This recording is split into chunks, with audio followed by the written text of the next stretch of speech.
Alors, bien aimé, la thématique du message du jour, c'est l'épreuve de la fournaise. L'épreuve de la fournaise. On ne peut pas être un enfant de Dieu sans passer par l'épreuve de la fournaise. Et là, nous sommes dans le livre de Daniel.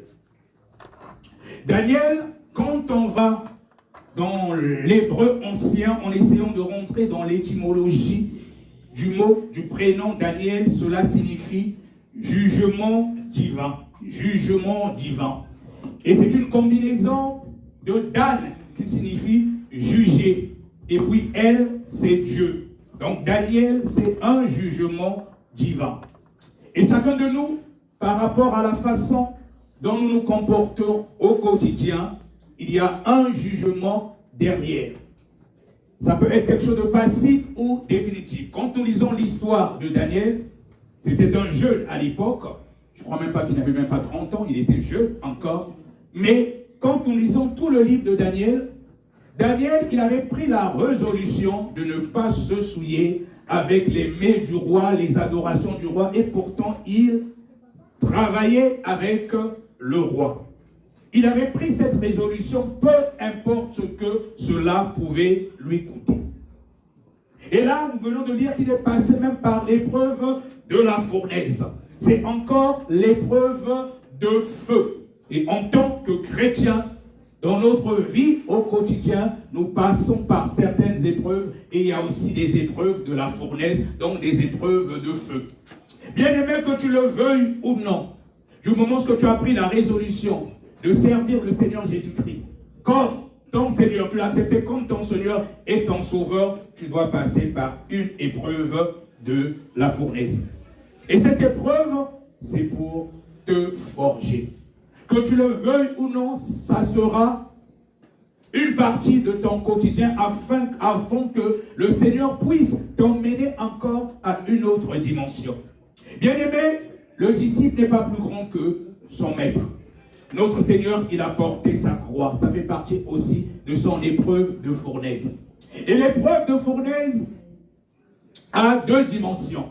Cela peut être avant que tu reçoives ton appel. Et deux fois, tu peux avoir déjà des signes avant de recevoir l'appel. Et quand tu acceptes l'appel, tu passes encore par une autre épreuve de fournaise. Plus ton appel est grand, plus ton ministère est grand, tu dois passer par une épreuve de fournaise. Et c'est pareil pour tout le monde, parce que le Seigneur Jésus-Christ est passé par là. Le cas de l'apôtre Paul, par exemple, lui qui a persécuté les enfants de Dieu. Il a fallu que le Seigneur Jésus-Christ le rencontre sur le chemin de Damas et il est devenu aveugle. Et si le Seigneur Jésus-Christ n'avait pas fait cela, l'apôtre Paul ne serait pas devenu ce qu'il est devenu après. Et il est resté longtemps aveugle et le Saint-Esprit l'a conduit vers un serviteur de Dieu qui a prié pour lui, qui a imposé sa main et c'est là qu'il a commencé son ministère. Sans cela, il n'aurait pas accepté. Et beaucoup parmi nous ici, si le Seigneur Jésus-Christ n'était pas passé par une situation quelconque, ça se trouve que nous ne serons pas là.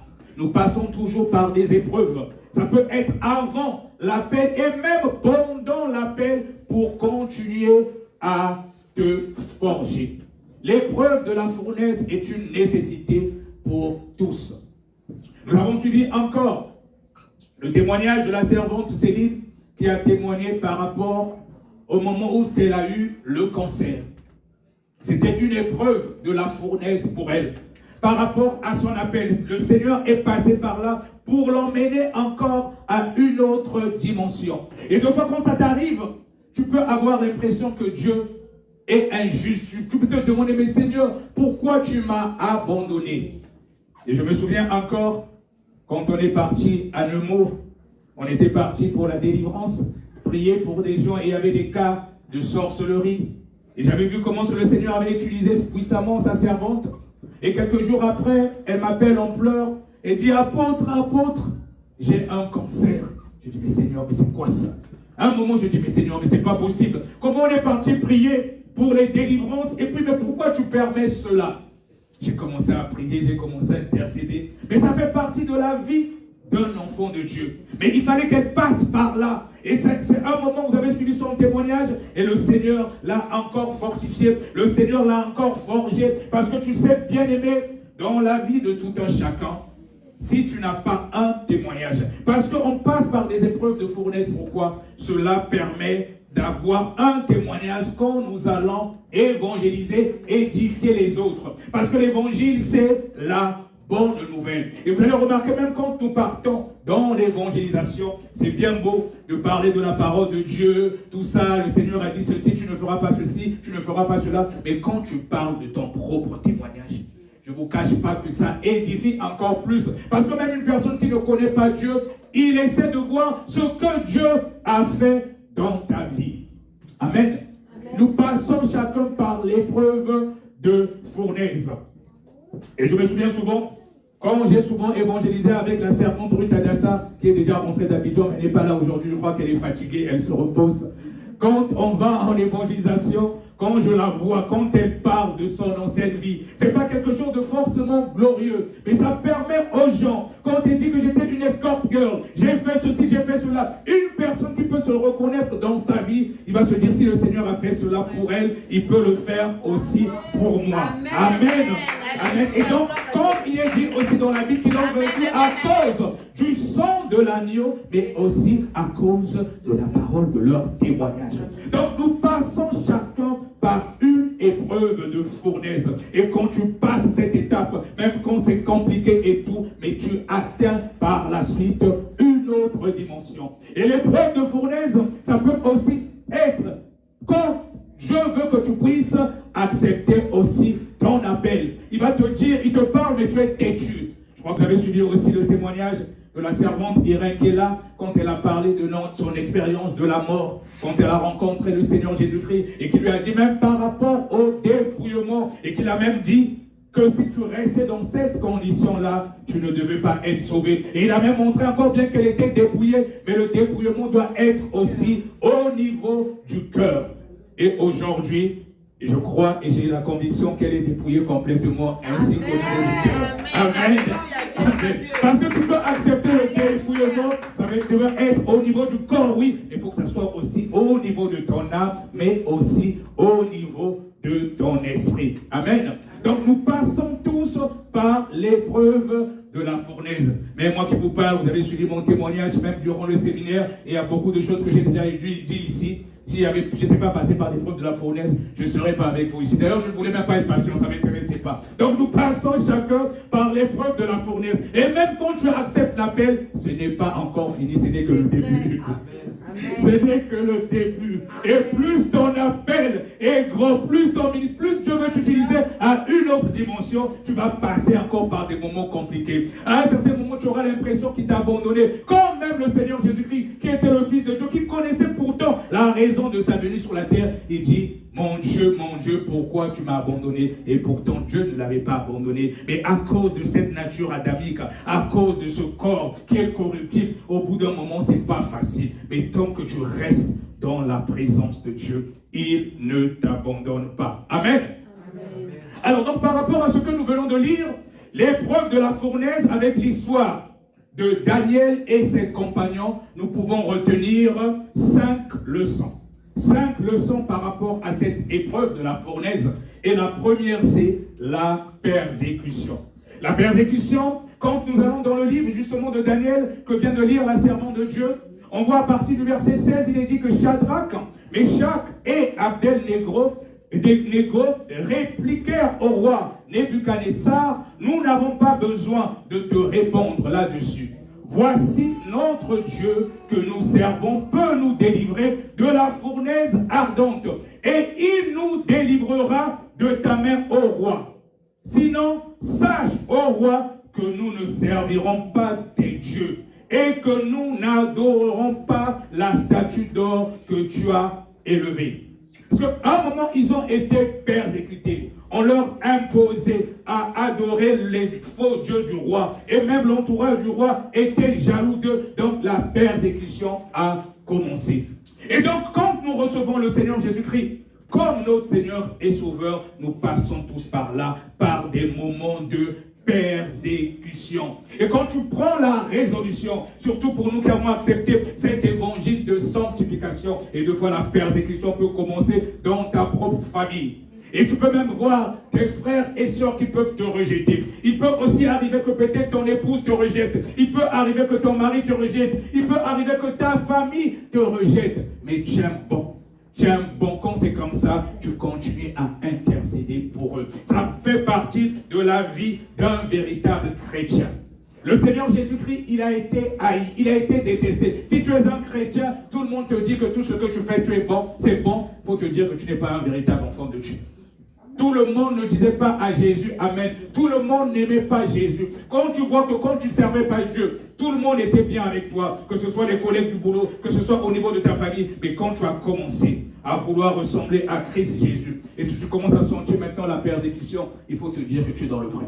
Même si c'est difficile. Deux fois, c'est même très difficile. Et deux fois, tu peux même pleurer. Et tu as l'impression que tout le monde te rejette. Tu te demandes, Seigneur, aide-moi. Tu as même envie d'abandonner. Ça arrive à tout le monde. Mais quand tu commences à agir comme ça, ça veut dire que tu es dans le bon. Et sache que le Seigneur Jésus-Christ, jamais, jamais, il ne va t'abandonner. Peu importe l'épreuve, au moment favorable, lui-même, il va s'occuper du reste.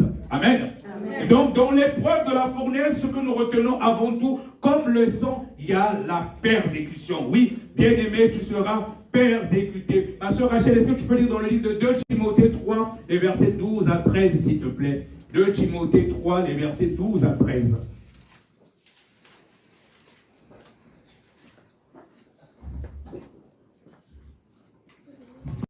Alors 2 Timothée 3, versets 12 à 13, je lis la parole de Dieu au nom de Jésus.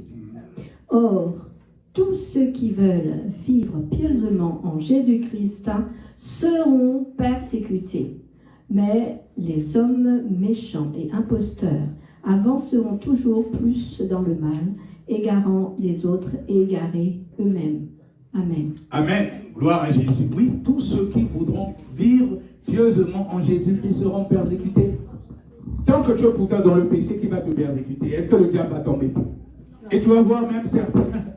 Si tu étais, admettons, un alcoolique, quand tu étais avec des amis alcooliques, là et tout, vous vous retrouvez peut-être, je sais pas, dans des bars, des ngandas, des maquis et tout. Tu vois, ils sont contents, là, et tu vois, quand tu ne veux même plus boire, on te rajoute encore, on te paye la tournée ou la...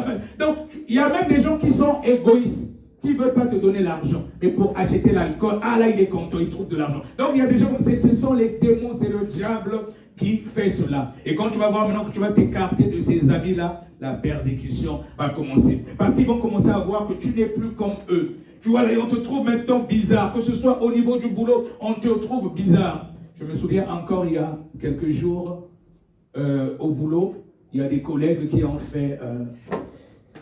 je sais pas, il y a un truc qu'on appelle, je sais pas si c'est Santa Crush, je sais pas, Santa quoi c'est là, où entre, je sais pas, collègues, vous partagez des cadeaux, et puis il y avait un repas de Noël qu'ils avaient fait au niveau du boulot.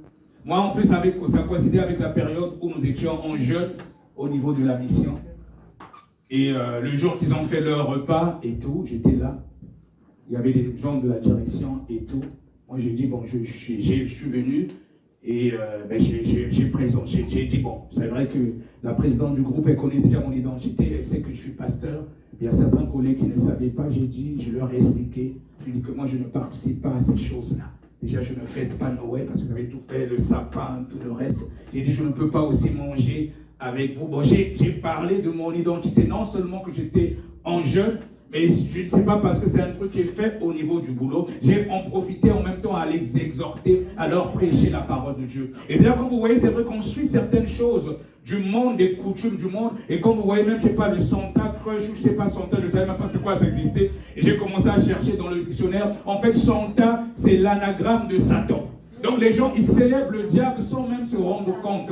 Et en plus, quand vous faites en même temps un repas, et donc tu participes à ce repas, mais c'est comme un rituel que vous êtes en train de célébrer au diable. Et donc moi j'ai dit que je ne participais pas à cela. Donc partout que nous sommes, nous ne devons pas avoir honte de notre Jésus. Si tu as honte de ton Jésus, il aura aussi honte de toi. Quand tu le valorises, tu prêches en tout lieu, peu importe ce que ça peut te coûter, toi tu regardes au ciel. tu regardes à Jésus parce que tu sais que tu es dans la vérité. Tu n'es pas un hypocrite. Et ça, je te garantis que Dieu, il te le rendra toujours. Mais si du genre, tu te caches, tu as la Bible, tu caches parce que tu ne veux pas qu'on sache que tu es chrétien, tu n'as encore rien compris. Donc, on est dans ce monde, mais nous ne sommes pas dans ce monde. Et donc, la leçon à retenir, la première leçon, j'ai parlé de la persécution. La deuxième leçon, c'est la persévérance. Ne pas céder à l'influence. Ne pas céder à l'influence. Peu importe ce que ça pouvait lui coûter, Daniel, il a refusé de se soumettre ou d'adorer d'autres dieux. Il dit au verset 17, « Voici notre Dieu que nous servons, peut nous délivrer de la fournaise ardente et il nous délivrera de ta main, ô roi. Sinon, sache, ô roi, que nous ne servirons pas tes dieux et que nous n'adorerons pas la statue d'or que tu as élevée. » Ils savaient qu'il y avait une fournaise qui était là, mais ils ont refusé. Donc la deuxième leçon à retenir, c'est la persévérance dans l'épreuve de la fournaise. La persévérance, c'est tu ne cèdes pas à l'influence, peu importe ce que ça peut te coûter. Et Dieu te le rendra toujours parce qu'il ne permet pas que nous soyons tentés au-delà de nos efforts. Ma soeur Rachel, est-ce que je peux aller dans le livre de Jean 15 et lire les versets 18 à 21? Jean 15, 18 à 21. Jean 15, 18 à 21.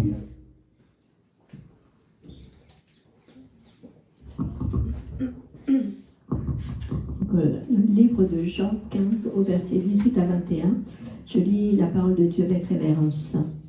Amen. Si le monde vous hait, sachez qu'il m'a haï avant vous.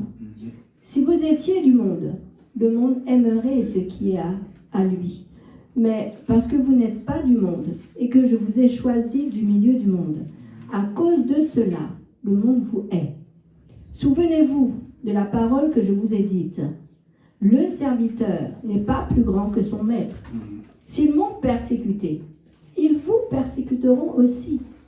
S'ils ont gardé ma parole, ils garderont aussi la vôtre.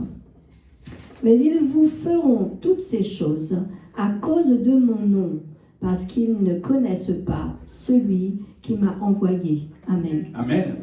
Tout est clair. S'ils ont persécuté le Seigneur, nous aussi on doit s'attendre à être persécutés.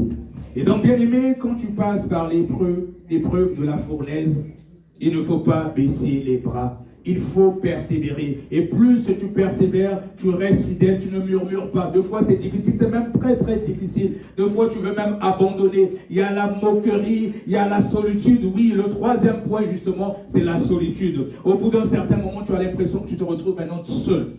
Tout le monde t'abandonne, y compris même ta famille. Les amis que tu avais avant t'abandonnent parce qu'ils te trouvent maintenant bizarre. Regardez maintenant comment elle est devenue. Je ne sais même pas où est-ce qu'elle est partie, mais où est-ce qu'elle prie encore là. C'est sûr que c'est une secte. Mais donc, on va te dire tellement de choses. Regarde comment tu es devenu comme une vieille. Regarde comment tu es devenu comme un vieux. Tout ça. On va te sortir tout un tas de choses. Et à un moment, il y a un moment de solitude. Tu te sens seul.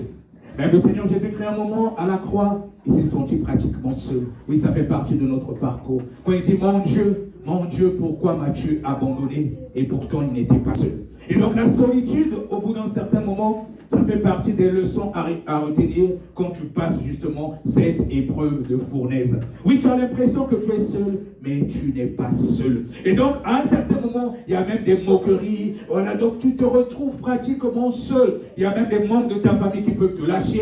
Il y a des amis qui peuvent te lâcher. Mais comme on vient de lire, que tous ceux qui vivront pieusement en Jésus-Christ seront persécutés. Et si le monde commence à te haïr, ça veut dire que tu es dans le bon, tu es dans la bonne voie. Là, tu dis, voilà, je suis réellement un serviteur de Dieu. Je suis réellement une servante de Dieu. Mais si tout le monde te dit bravo, tout le monde que tu dis, tu es la plus belle, tu es le plus beau, c'est que tu n'es pas dans la volonté de Dieu. Il faut faire attention. Les gens doivent te haïr. Les gens doivent te calomnier. Les gens doivent se moquer de toi. Ils doivent même cracher sur toi. Oui, ça fait partie de la croix. Ça fait partie justement de l'épreuve, de la fournaise. Mais toi, continue à rester dans la volonté de Dieu.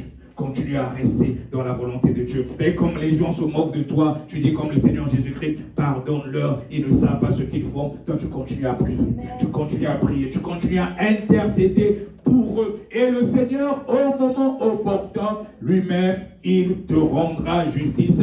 Il n'est pas un homme pour mentir. Garde au fond de ton cœur que mon Rédempteur est vivant. Il agira toujours en dernier. Jamais, jamais, il ne va t'abandonner, mon frère. Jamais, jamais, il ne va t'abandonner, ma soeur. L'épreuve de la fournaise fait partie de la vie des serviteurs et servantes de Dieu. Ma soeur Rachel, est-ce que tu peux lire 1 Pierre 2, les versets 20 au verset 21? 1 Pierre 2, les versets 20 au verset 21. 1 Pierre 2, 20 à 21.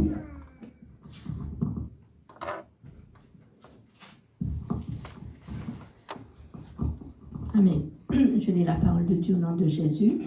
Donc 1 Pierre 2, au verset 20 à 21. En effet, si après s'être retirés des souillures du monde par la connaissance du Seigneur et Sauveur Jésus-Christ, ils s'y engagent de nouveau et sont vaincus, leur dernière condition est pire que la première. Car mieux valait pour eux n'avoir pas connu la voie de la justice que de se détourner, après l'avoir connu, du saint commandement qui leur avait été donné. Amen. C'est 1 Pierre 2, 20 à 21? Non, non, non. Elle n'a pas lu ça. C'est pour ça que je ne comprenais pas. J'ai dit 1 Pierre 2, 20 à 21.